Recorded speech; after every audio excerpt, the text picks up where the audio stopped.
Hello everyone, welcome to the our channel CBSE T point. मैं शिवम पांडे एक बार फिर से आपके सामने। और आप सभी को पता है कि यहाँ पे आपको अभी क्लास 10th के इकोनॉमिक्स की सीरीज चल रही है चैप्टर 4 की। लगभग में चैप्टर 4 तक आपका लगभग में इकोनॉमिक्स बोर्ड एग्जाम्स के अकॉर्डिंग फिनिश हो चुका है। जो बोर्ड्स में सिलेबस आने वाले हैं वो हम ऑलरेडी फिनिश कर चुके हैं, लेकिन कहते हैं कि टेक्स्ट बुक में और स्कूल एग्जाम्स में चैप्टर 4 लगभग में स्कूल में पूरा पूछा जाता है एग्जाम्स के टर्म में, और हमें जानकारी होनी भी ज़रूरी है। उस जानकारी के लिए हम लास्ट टॉपिक आज पढ़ेंगे, क्योंकि हमने लगभग में सब कुछ कवर कर लिया है। तो आज का लास्ट टॉपिक हमें पढ़ना है, और टॉपिक आपको थंबनेल से भी पता चल गया होगा कि हम पढ़ने वाले हैं आप struggle for a fair globalisation and question answers हम यहाँ पे करने वाले हैं। बाकी आप सभी को पता है चैप्टर का नाम, जिसे कन्फ्यूजन हो प्लीज़ चैप्टर 4 ओपन कर लें और अपनी टेक्स्ट बुक ओपन कर लें। जब आप मेरे साथ पढ़ते हैं तो कोशिश करें कि आप ना अपनी टेक्स्ट बुक भी ओपन किए रहें, ताकि जो चीज़ें मैं यहाँ अंडरलाइन करता हूँ वो आप भी अंडरलाइन कर सके और चीज़ों को समझ सके। जैसे ये टॉपिक है, अब आप ये लास्ट पेज पे आपके ऑलरेडी मिल जाएगा the struggle for a fair globalisation. अब फेयर ग्लोबलाइजेशन की स्ट्रगल है, तो देखते हैं इस स्ट्रगल में क्या क्या होता है और कैसे ये वर्क करता है। आखिर फेयर ग्लोबलाइजेशन क्या है? जैसे कि अभी तक आपने देखा कि एमएनसीज क्या करती हैं। एमएनसीज के चक्कर में जो लोकल ट्रेडर्स हैं, लोकल ट्रेडर्स मार्केट में compete नहीं कर पा रहे हैं, ठीक है। तो वो मार्केट में compete नहीं कर पा रहे। मार्केट इसे कहते हैं क्लटर्ड मार्केट, जिसमें बहुत सारी कंपनियों ने ऑलरेडी एमएनसीज ने इन्वेस्ट कर रखा हो। ऊपर से दे डिसाइड द लेबर किसी भी कंट्री की, क्योंकि और स्टैंडर्ड सब उनका डिसीजन होता है। और आप ध्यान से देखेंगे तो बहुत ही चीप वे में वो काम करवाते हैं, चीप लेबर ढूंढ के काम करवाते हैं, और फिर हाई प्रॉफिट अर्न करते हैं, जिसका शेयर लगभग में ना के बराबर मजदूरों को मिलता है। इस टाइम स्ट्राइक चल रही है बांग्लादेश में। आप एक बार न्यूज़ देखिएगा। बांग्लादेश सबसे बड़ा एमएनसीज के लिए हब है। किसके लिए? टेक्सटाइल के लिए। तो वो जितनी भी जीन्स वगैरह आपने लावा लवाइस वगैरह जो भी पहनते हैं, आप जो भी ब्रांड वगैरह पहनते होंगे, वो लगभग में बांग्लादेश में ही मैन्युफैक्चरिंग का पूरा प्रोसेस होता है। फिर उसको एमएनसीज अपना टैग लगा देती हैं, और उस टैग के साथ वो क्या करती हैं, उस टैग के साथ वो उसको सेल कर देती हैं। तो ये चीज़ें आपको वहाँ पे देखने को मिल जाएंगी। उस टैग का आप पैसा देते हैं। हालांकि वो कुछ स्टैंडर्ड सेट जरूर करती हैं कि इस स्टैंडर्ड से कम स्टैंडर्ड का मेरा प्रोडक्ट नहीं होगा, क्योंकि मुझे अपने कस्टमर्स को देना, मेरे कस्टमर अच्छा पे करते हैं। बट इवन तो उतनी कॉस्ट होती नहीं है जितना आप पे करके आते। कभी कभी आप जब कपड़े खरीदने जाते होंगे और किसी नॉर्मल सी शर्ट पे अगर 8,000 रुपये लिखे हैं, तो आप समझ सकते हो कि उसमें 8,000 का मटेरियल कहीं से भी नहीं लगेगा। तो आप यू कैन अंडरस्टैंड। चलिए, इन द अबव एविडेंस हमने देखा कि everyone has benefited from globalisation. No, not everyone has benefited. सबको फायदा नहीं हुआ है। मेन फायदा तो डेवलप्ड कंट्री ही उठाती है। वो लगभग में ऐसा कभी कुछ भी नहीं करती जिसमें केवल उनका कहीं से भी नुकसान हो। अब उसमें आपका फ़ायदा किसी डेवलपिंग कंट्री का हो गया, वो अलग बात है। उस डेवलपिंग कंट्री की पॉलिसी और गवर्नमेंट की पॉलिसी और लोगों की अप्रोच पे डिपेंड कर जाता है। People with education, skill and wealth have made the best use of new opportunities. याद रखिएगा कि अगर आपके पास एजुकेशन है, मॉडर्न चीज़ों को सीख रहे हैं, एज वेल एज आप क्या कर रहे हैं भाई, उसको बहुत तेज़ी से अडॉप्ट कर रहे हैं, तो ही आप यहाँ पे सर्वाइव कर पाएंगे और बेनिफिट्स उठा पाएंगे। जैसे इलिटरेट पीपल, रूरल एरिया में जो पीपल रह गए, वो उसका फ़ायदा इतना ज़्यादा उठा नहीं पाए। Since globalisation is now the reality, हालांकि आप ग्लोबलाइजेशन से भाग नहीं सकते। You have to be the part of that by hook और बाई क्रुक। चाहे ऐसे चाहे वैसे, तो ऐसे बनिए, वैसे क्यों ही आना जबरदस्ती। चीज़ों को अडॉप्ट कीजिए। The question is how make globalisation more fair. Fair globalisation के लिए देखिए भाई, with opportunity for all and also ensure the benefits of globalisation are shared better. मतलब जो प्रॉफिट है, जो मिनिमम वेजेस हैं, उनको इंक्रीज किया जाए। यार वेजेस को इंक्रीज कीजिए ना इंसान, तभी तो सर्वाइव करेगा। नॉमिनल वेजेस कुछ है ही नहीं। द गवर्नमेंट का ही मेन रोल है, क्योंकि गवर्नमेंट क्या बनाती है, पॉलिसीज बनाती हैं। गवर्नमेंट पॉलिसी को फेवरेबल देख के ही एमएनसीज आती हैं। तो गवर्नमेंट भले पॉलिसी बनाए, बट वहाँ पे एटलीस्ट जो लेबर लॉ है, लेबर लॉ का ध्यान में रखे। लेबर लॉ को ध्यान में रखते हुए प्रॉफिट मेकिंग में शेयरिंग देखे, मिनिमम सैलरी करे, in its policies must protect the interest not only the rich and the powerful but all the people in the country. You have read about some possible steps that the government can take. For the instance, government ने ensure किया, क्या ensure किया? That labor laws are properly implemented and workers get their rights. तो पहले तो labour law बहुत जरूरी भी है. It can support small producers to improve. अब क्या होगा, लेबर लॉ सब सही होगा तो पेमेंट अगर एक इक्वलिटी में रहेगी तो स्मॉल प्रोड्यूसर्स भी क्या शायद वो पेमेंट दे पाए. Their performance till the time they become strong enough to compete, ताकि क्या हो जाएगा, उनको थोड़ी सी प्रोडक्शन मिलेगी और कुछ समय के बाद किसी भी एमएनसी से टक्कर लेने के लिए वो मार्केट में रेडी रहेंगे. If necessary government can use trade and investment barrier, कर सकती है कि किसी पर्टिकुलर सेक्टर में गवर्नमेंट क्या लगा दे, इन्वेस्टमेंट पे रोक लगा दे कि भाई देखिए आपको यहाँ पे इन्वेस्टमेंट नहीं करना है क्योंकि हमारे लोकल लोगों का यहाँ पे. एंड WTO से भी निगोशिएट कर सकती है फेयर रूल्स के लिए. अगर जितनी भी कंट्रीज डेवलपिंग हैं वो एक ग्रुप बना लें और ग्रुप के साथ प्रोटेस्ट करें, तो भाई कहीं ना कहीं इन सारी एमएनसीज के ऑफिसेस कहाँ पे हैं, सारी एमएनसीज के ऑफिसेस इन डेवलपिंग कंट्री में. अगर ये ग्रुप बना के प्रोटेस्ट करें, एक साथ खड़े हों, तो अंडरस्टूड है कि एमएनसीज के ऑफिसेस में प्रोडक्शन यूनिट यही है ना, तो उनको बात तो माननी पड़ेगी, कुछ ना कुछ शर्तों पे रेडी होना पड़ेगा. It can also align with the other development countries with similar interest to fight against the domination of developed country in the WTO. तो ये पॉसिबिलिटीज हैं. इसके कुछ स्टेप्स लिए भी गए हैं, इंडिया ने काफी स्टैंड लिया है, हालांकि ये सुनते कम है. In the past few years, campaign and representative of people organization have influenced important decision relating to the trade and investment. कई सारे WTO के रूल एंड रेगुलेशन को इन्फ्लुएंस किया गया है, चेंज किया गया है कि भाई लोकल लोगों को ध्यान में रखते हुए आप इन चीज़ों को बनाएं, केवल अपना प्रॉफिट ना सोचें. This has demonstrated the people also can play important role. तो जो लोग ग्लोबलाइजेशन में स्ट्रगल कर रहे हैं वो भी अपनी डिमांड रख के गवर्नमेंट से फेवरेबल पॉलिसी की डिमांड रख सकते हैं और चीज़ों को पहले से बेहतर करा सकते हैं. इसमें कोई दिक्कत वाली बात नहीं है और यही फेयर ग्लोबलाइजेशन होगा. देखिए ये जो है यहाँ पे यूनाइटेड नेशन USA में प्रोटेस्ट चल रहा है. ये अगर ध्यान से देखा जाए नियो लिबरल्स, ठीक है, तो ये MNCs का विरोध हो रहा है. ठीक है, तो अगर सीधी बात है कि फेवरेबल नहीं है तो विरोध करने में कोई दिक्कत नहीं है, ये हमारा राइट है. ये हांगकांग 2005 में डिमॉन्स्ट्रेशन है against the WTO world trade organisation. तो चलिए पढ़ा क्या, अगर समिंग अब आप करें तो आपने समझा कि ग्लोबलाइजेशन क्या है, MNCs क्या है, इनके रोल क्या है, कैसे MNCs पूरे वर्ल्ड के अराउंड चीप लेबर और प्रोडक्ट को ढूंढ के इनको एक कॉम्प्लेक्स वे में ऑर्गेनाइज करती हैं, कैसे इनकम इन्वेस्टमेंट को फैसिलिटीज़ देने के लिए बैरियर्स और हटाए जाते हो ट्रेड इन्वेस्टमेंट, और एक इंटरनेशनल लेवल में ऑर्गेनाइजेशन बनता है WTO जो प्रेशर करता है डेवलपिंग कंट्रीज़ को कि अपने बैरियर्स को हटाएं, लिबरलाइज करें अपने आप को, ताकि हम वहाँ पे डेवलप्ड कंट्री के लिए एक अपॉर्चुनिटी ओपन कर सकें. वाइल ग्लोबलाइजेशन ने कंज्यूमर्स को बेनिफिट किया है, ऑल्सो प्रोड्यूसर्स की स्किल बढ़ी है, education wealth and many small producer workers have suffered.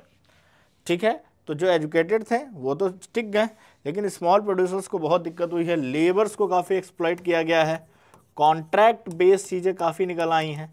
तो यहाँ पे अब रेगुलर लेबर्स की जगह चीज़ें कहाँ पे आ गई, कॉन्ट्रैक्ट पे आ चुकी हैं. ठीक है, तो ये कुछ चीज़ें दिक्कत में आई हैं. तो ये तो था आपका चैप्टर, तो एंड हुआ. अब हम कुछ क्वेश्चंस पे आते हैं. What do you understand by globalisation. हालांकि आपको कह सकती है कि rapid integration and the relation between two countries and the market is known as globalisation, but इसको आप अपने शब्दों में लिखेंगे तो आपकी जो समझ है उस भाषा में आप लिख सकते हैं, अपनी भाषा का उपयोग करें. इसका मतलब ये नहीं कि हिंदी में लिखना है, बट जो वोकैबलरी आपके पास है उस वोकैब का यूज़ करके आप ये आंसर आराम से कर सकते हैं. ठीक है. What were the reason for putting barriers to the foreign trade and foreign investment by the Indian government? Why did you wish to remove? जब स्टार्टिंग में ये रखा गया तो आप कह सकते हैं कि हम जस्ट ब्रिटिश एरा से बाहर आए थे, तो हमारा पहला काम था कि पहले हम कंट्री के विद इन द कंट्री जो हमारे लोकल प्रोड्यूसर्स हैं, ठीक है, with in the country local producers को हमें सेफ गार्ड प्रोवाइड करना था कि लोकल प्रोड्यूसर्स पहले यहाँ पे अपना सब कुछ सेटअप कर लें, सेटअप करने के बाद पब्लिक फैसिलिटीज़ हम दे लें और they are enough ready to compete. ठीक है, एनफ रेडी टू कम्पीट. ठीक है, पब्लिक सेक्टर्स हमने ग्रो किया, पब्लिक सेक्टर अपना ग्रो किया, क्योंकि हम एक कहीं ना कहीं सोशलिस्ट, हमारे यहाँ भाई गवर्नमेंट मिक्स इकोनॉमी चलती है। रीजन आया 1992 में हमारे यहाँ लगभग में 15 दिन का पैसा बचा था देश चलाने के लिए। ऐसे में हमें अब ज़रूरत थी, और हमारी जो पब्लिक सेक्टर की कंपनियां थी वो लॉस मेकिंग थी, पब्लिक सेक्टर लॉस में जा रहा था, इसलिए कोई प्रॉफिट हो नहीं रहा था और ग्रोथ नहीं हो रही थी। बाहर से कोई कंपनी हमारे यहाँ, आउटसाइड से कोई कंपनी अलाउ नहीं थी। तो इन सबको हटाया इसलिए गया ताकि बाहर से एमएनसीज इन्वेस्ट कर सके, क्या कर सके, एमएनसीज क्या कर सके, इन्वेस्टमेंट कर सकें। तो एमएनसीज को अट्रैक्ट करके इन्वेस्टमेंट के लिए हमें अपने ट्रेड बैरियर हटाने पड़े, ताकि हम इंटरनेशनल मार्केट का पार्ट बन सकें, इंटरनेशनल टेक्नोलॉजी आए हमारे यहाँ और हम उनसे कोलैबोरेट करें, और कोलैबोरेट करके हम अपनी चीज़ों को, कंज्यूमर्स को ज़्यादा ऑप्शन दें, चीज़ों को सस्ता करें, मार्केट में तेज़ी लाएं और ग्लोबलाइज हो जाएं। ठीक है, तो हमने ये सारी की चीज़ें, ये रीज़न थे कि हमें ये काम करना पड़ा। How would flexibility in lower law help company? देखिए, लेबर लॉस में फ्लेक्सिबिलिटी का मतलब क्या है, जब कोई आउटसाइड कंपनी आती है तो वो चाहती है चीप लेबर, सीधी बात है, पहले उसको चीप लेबर चाहिए, सेकंड चाहिए उसको लॉन्ग वर्किंग आवर, चाहिए उसको, लॉन्ग वर्किंग आवर चाहिए, फिर उसकी अपनी टर्म्स एंड कंडीशन पे काम करने वाले चाहिए। पूरी कोशिश करती हैं कि वो कॉन्ट्रैक्ट बेसिस पे हायर कर ले, तो कॉन्ट्रैक्ट बेसिस पे हायर करने की कोशिश करते हैं। तो ये सारी चीज़ें फेवरेबल होगी तो ही वो यहाँ पे इन्वेस्ट करेंगी, क्योंकि तभी इनको यहाँ पे लगेगा कि फ्यूचर में प्रॉफिट होगा, फ्यूचर में प्रॉफिट का ये तभी यहाँ पे सोच सकती हैं। तो ये सारे रीज़न हैं जिसके रीज़न से एमएनसीज को क्या चाहिए, लेबर लॉस में फ्लेक्सिबिलिटी चाहिए। Okay, what are the various ways in which MNC setup, control and produce to other countries? भाई एमएनसीज क्या करती हैं, प्रोडक्शन यूनिट चाइना में, प्रोडक्शन यूनिट कहाँ होगी, प्रोडक्शन यूनिट होगी चाइना में, असेंबलिंग होगी साउथ अमेरिकन और ईस्ट यूरोप में, असेंबलिंग कहाँ होगी, साउथ अमेरिकन कंट्रीज़ में या ईस्ट यूरोप कंट्रीज़ में, ठीक है, या अफ्रीका में इसकी असेंबलिंग करा देंगे। अच्छा, प्रोडक्शन चाइना में होगा अदर यूनिट का। अगर वही टेक्सटाइल या गारमेंट की बात है तो वो इंडिया और बांग्लादेश और पाकिस्तान की तरफ चलेंगी, इंडिया बांग्लादेश की तरफ आ जाएंगी। फिर ऑफिस सपोर्ट का काम पूरा का पूरा इंडिया से, ऑफिस सपोर्ट के लिए इंडिया, पाकिस्तान, बांग्लादेश, इन कंट्रीज़ पे ये डिपेंडेंट होती हैं या फ्रीलांसिंग वर्क के लिए करती हैं। और उसके बाद क्या करती हैं, फ्रीलांसिंग वर्क के लिए मतलब कॉन्ट्रैक्ट बेसिस काम कराना। और फिर सेलिंग के लिए ये क्या करती हैं, सेलिंग के लिए ये पूरा का पूरा काम आसपास की नियर बाई मार्केट के में सेल करती हैं। कम से कम 20 to 25 कंट्रीज़ में इनकी सेलिंग होती है, 10 से 12 कंट्री में इनकी प्रोडक्शन यूनिट होती है, और लोकल ट्रेडर से इनकी अच्छी पहचान होती है। तो इस तरह से ये पूरा कॉम्प्लेक्स वे में कलेक्शन करते हैं। ठीक है, Why do developed country want developing country to liberalize their trade and investment? What do you think should the developing country demand in return? देखिए, इनको लिबरलाइज होगा तो क्या होगा कि जो भी ये इन्वेस्टमेंट करेंगे उसमें इनको ग्रो करने में आसानी होगी, ग्रो करने में आसानी होगी। कम से कम 4-5 साल टैक्स नहीं लगेगा, तो रिस्क फैक्टर कम हो जाता है। रिस्क फैक्टर क्या हो जाता है, कम हो जाता है। तो एक रिस्क फैक्टर कम हो जाता है। ज़्यादा प्रॉफिट मेकिंग करेंगी तो ज़्यादा ब्रांचेस खोलेंगी, तो ब्रांचेस ज़्यादा खोलेंगी तो ज़्यादा लोगों को रोज़गार मिलेगा। ठीक है, तो ये एक फ़ायदा होता है। और न्यू टेक्नोलॉजी से डेवलपिंग कंट्रीज़ को, न्यू टेक्नोलॉजी आती है डेवलपिंग कंट्रीज़ में, ये कुछ फ़ायदा हो जाता है। डेवलपिंग कंट्री इन डिमांड कह सकती हैं कि वहाँ की गवर्नमेंट की पॉलिसीज़ बना सकती हैं, जिस पॉलिसी में ये क्लियर मेंशन कर सकती हैं कि आपकी जो पॉलिसी, पहले तो आप क्या करेंगे, अगर हमारा रॉ मटेरियल यूज़ कर रहे हैं तो रोज़गार भी हमारे ही कम लोगों को देना पड़ेगा, जो कि लगभग में देती भी हैं एमएनसीज, वहीं के लोकल लोगों को हायर करती हैं। ठीक है, तो हायरिंग का प्रोसेस वहीं से होता है, एम्प्लॉयमेंट रेट बढ़ता है। दूसरा, टेक्नोलॉजी शेयर करने के साथ साथ जो हमारे लेबर लॉज हैं, लेबर लॉ को फॉलो करें, कोशिश करें कि थोड़ा सा परमानेंट टाइप का रोज़गार दें, और हमारे लोकल ट्रेडर्स के साथ भी प्रॉपर कंपटीशन दें। तो एक लोकल ट्रेडर्स को प्रॉपर कंपटीशन दे ताकि उनको बहुत ज़्यादा दिक्कत ना हो।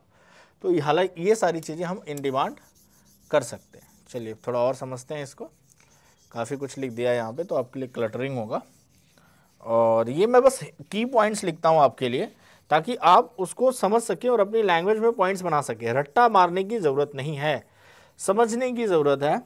रट्टाफिकेशन से काम नहीं चलेगा, समझिए प्लीज़। हाँ, तो चीज़ों को समझ के जब आप लिखेंगे तो आपके लिए ज़्यादा आसान रहेगा। ओके, चलिए ठीक है, अगले क्वेश्चन पे आते हैं और समझते हैं कि आगे और हम इसमें क्या कर सकते हैं। मैं आपको बस पॉइंट्स बताता हूँ ताकि आपको पॉइंट्स में याद रहेंगे ना, तो एग्जाम में आप लिख लोगे, अदरवाइज रट्टा मार के बैठे रहोगे तो लिख नहीं पाओगे। ओके, यहाँ पे लिखा है the impact of globalisation has not uniform, explain this statement. तो आप एग्जाम्पल दे सकते हो। कैसे एग्जाम्पल दे सकते हो? जैसे देखो, जब ग्लोबलाइजेशन की अगर आप बात करते हो तो इसमें क्या आई, न्यू टेक्नोलॉजी आई। क्या आई? न्यू टेक आया, ठीक है, न्यू टेक्नोलॉजी आई। तो ग्लोबलाइजेशन में जो लिटरेट थे, एजुकेटेड थे,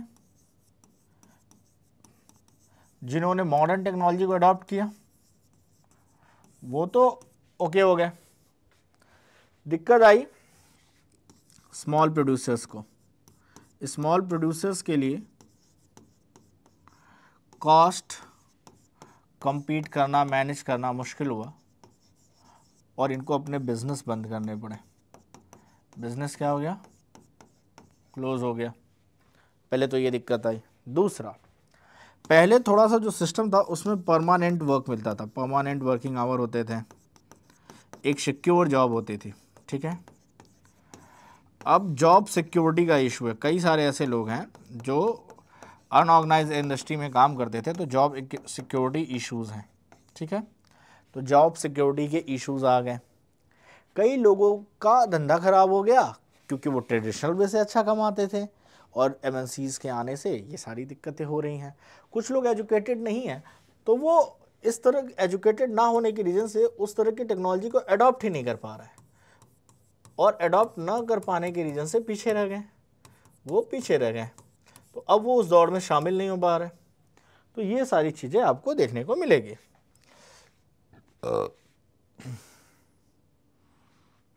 चलिए, supposing you find two people are going, one is saying, अच्छा वेट, एक क्वेश्चन और है, वैसे तो क्वेश्चन काफ़ी हैं। How has liberalisation of the trade and investment policies help the globalisation process. देखिए, लिबरलाइजेशन होता क्या है। लिबरलाइजेशन की अगर आप बात करेंगे तो लिबरलाइजेशन में क्या किया जाता है? टैक्स लेस किया जाता है, ट्रेड बैरियर हटा लिए जाते हैं, ट्रेड बैरियर हटा दिया जाता है, एक्सपोर्ट और इंपोर्ट की लिमिट को, एक्सपोर्ट इंपोर्ट की लिमिट्स को क्या किया जाता है? लिमिट हटा दी जाती है, कोई नहीं है। फॉरेन डायरेक्ट इन्वेस्टमेंट, जिसको शॉर्ट फॉर्म में एफडीआई करते हैं, कई सारे सेक्टर में 100% अलाउ कर दिया जाता है, ठीक है, 100% अलाउ कर दिया जाता है। स्पेशल इकोनॉमिक जोन बना के दिए जाते हैं जहाँ पे 5 ईयर तक का टैक्स माफ़ है, टैक्स एग्जेम्प्ट कहते हैं आप, टैक्स एग्जेम्प्ट है, प्लस सारी की सारी फेवरेबल कंडीशन बना के दी जाती है, फेवरेबल कंडीशन दी जाती है, फेवरेबल कंडीशन दी जाती है, ठीक है। तो how the liberalisation in trade and investment policies help the globalisation process, ये सब कुछ पाने के बाद MNCs can't control themselves and they directly invest a huge amount in developing country, right? Developing country में इन्वेस्टमेंट कर दी, जैसे 1700 करोड़ का इन्वेस्टमेंट फोर्ड मोटर्स ने किया, ठीक है, ये इन्वेस्टमेंट कर दी। अब इस इन्वेस्टमेंट से क्या हो गया? उस डेवलपिंग कंट्री में आई न्यू टेक्नोलॉजी, कंज्यूमर के पास चॉइस आ गई, consumer have choice, market globalise हो गई, मार्केट क्या हो गई? ग्लोबलाइज हो गई, ग्लोबलाइज हो गई मतलब इंटरनेशनल टच आ गया। ऐसे कितने पॉइंट आप ऐसे लिखते चले जाइए यार, इस क्वेश्चन में बहुत कुछ है, अगर आपने चैप्टर अच्छे से पढ़ा है तो बहुत कुछ है इस पॉइंट में। ओके ओके, और भी क्वेश्चंस हैं, चलिए डिस्कस तो करेंगे हम। How does foreign trade let the integration of market across the country, explain with example other than those given here, जो दिए हैं उसको छोड़ के। तो एक काम कीजिए, आप वो ले लीजिए ना, उसका एग्जांपल फोर्ड मोटर्स का दिया है, गारमेंट्स फैक्ट्रीज का दिया है, और टेक्सटाइल का ले लीजिए कोई एग्जांपल, कि जो भी बॉम्बे में बहुत सारे ऐसे हैं जहाँ पे उसकी स्टिचिंग वगैरह होती है। तो थोड़ी सी आप इसको सर्च कीजिएगा, कोई भी एक केस स्टडी, और उसको समझिएगा, उसके बाद आपका एग्जांपल बहुत आसान हो जाएगा। ठीक है, तो ये आप थोड़ा ऐसे होमवर्क ट्राई कीजिए, क्योंकि आपको यहाँ पे थोड़ी सी रिसर्च करनी है, तो मज़ा आ जाएगा। ठीक है, और 2 क्वेश्चन है 20 पे आते हैं, पहले थोड़ा फिल इन द ब्लैंक्स वगैरह भी देख लेते हैं। Indian buyers have a greater choice of good than they did 2 decades back. ये देखिए बुक से ही एक पैरा लिया गया है, एक्सट्रैक्ट लिया गया है, बुक का एक्सट्रैक्ट है, तो अगर आपने पैरा अंडरलाइन किया होगा तो आपको आसानी से आंसर्स मिल जाएंगे। Is closely associated with the process of markets in India are selling goods. तो एक बार ये पैराग्राफ आप अच्छे से रीड कीजिए और फिर कोशिश कीजिए कि क्या आप आंसर करने के अवेलेबल हैं। तो ये मैं आपको थोड़ा टाइम देता हूँ, आप कमेंट बॉक्स में थोड़ा सा आंसर कीजिएगा, तो हमारे लिए काफ़ी राहत होगी, तो मुझे थोड़ा आइडिया लगेगा एग्जैक्टली कि आपका कैसा चल रहा है। इसके बाद अगर मैं बात करूँ इसमें, तो मैच द कॉलम्स है, वो तो हम कर लेंगे फटाक से, उसमें आपको बहुत ज़्यादा दिक्कत नहीं आएगी। ठीक है, तो ज़रा ट्राई कर लीजिए, नहीं होता तो मैं बताता हूँ। ठीक है, आप कहेंगे is closely associated with the process of, जब क्योंकि उनको जब ज़्यादा मिल गया तो बिकॉज ऑफ ग्लोबलाइजेशन। किसके रीजन से? ग्लोबलाइजेशन के रीजन से इनको यहाँ पे। Markets in India are selling goods produce in the other country, this means there is a increasing trade with other country. Moreover, the rising number of brands that we see in the market might be produced by MNC in India. जी हाँ, correct.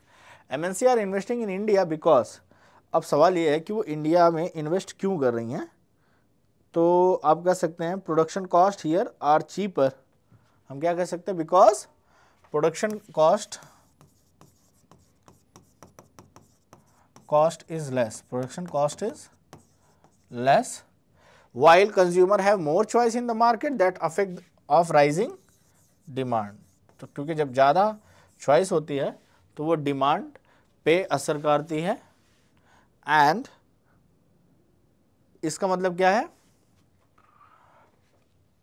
Affecting the rising of demand and purchasing power.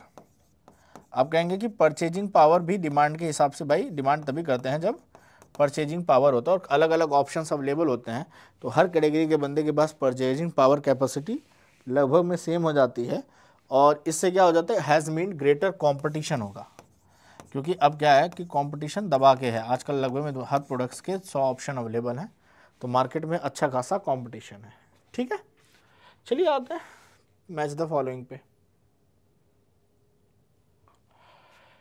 MNC buy at cheap rates from small producers, garment, footwear and items, ये सारे हो जाते हैं।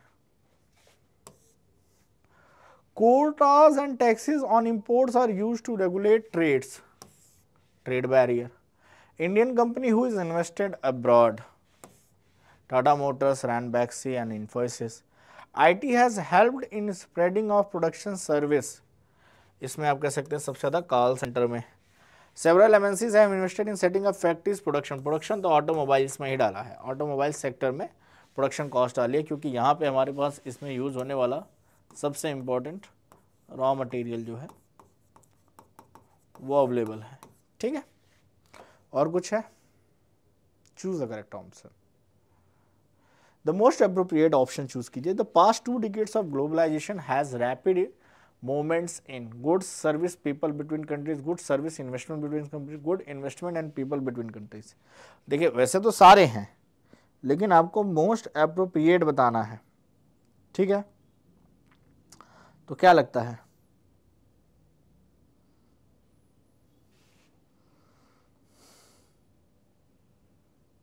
बताइए। याद रखिएगा, good service and people.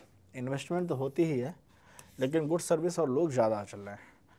The most common route for investment by MNC in the countries around the world is by existing local companies. सबसे ज़्यादा जो चलता है, सेटअप न्यू फैक्ट्रीज कम करती हैं, पार्टनरशिप कम करती हैं, इनके पास इतना ज़्यादा पैसा होता है MNCs के बाद कि पूरे का पूरा उसका प्लांट और सेटअप ही खरीद लेते हैं और फिर उसका मैनेजमेंट अपने हिसाब से करते हैं, बहुत सारे रूल एंड रेगुलेशन लाके, ठीक है। तो ये पूरा का पूरा परचेज कर लेते हैं मैनेजमेंट ही। ये अंडरस्टूड है कि पूरा खरीद लो फिर अपने हिसाब से चलाओ, और सही भी है। Globalisation has led the improvement in the living condition all of the people. क्या सबके लिए है? नहीं, सबके लिए तो नहीं है, लेकिन आप ये कह सकते हैं कि ऑल ऑफ द पीपल के लिए नहीं, people who lived in developed country, उनकी लिविंग कंडीशन ऑलरेडी अच्छी थी। नन ऑफ द अबव कहना गलत है, ऑल ऑफ द अबव कहना गलत है। तो जो डेवलपिंग कंट्री में वर्कर्स हैं, मतलब बहुत ज़्यादा न्यू जॉब अपॉर्चुनिटीज़ मिली है, प्लस सैलरी में रेज़ हुआ है। IT सेक्टर में सैलरी में बहुत अच्छा खासा रेज़ होता है, तो सैलरी रेज़ हुई है, तो ये सारे फ़ायदे हैं। चलिए, तो इसी के साथ ये लेक्चर हम द एंड करते हैं, और चैप्टर 4 भी द एंड होता है, और इसी के साथ साथ आपके CBSE क्लास 10th के इको का सिलेबस भी फिनिश। आई होप चीज़ें आपको अच्छी लगी हों, चीज़ें समझ में आई हों। वीडियो को लाइक शेयर सब्सक्राइब करना आपका काम है, मेरा काम तो पढ़ाना, वो मैंने ईमानदारी से किया। मिलते हैं आपसे सिविक्स के साथ, ठीक है। हम किसके साथ मिलेंगे? अब सिविक्स की स्टार्टिंग करेंगे। So bye everyone, have a good day.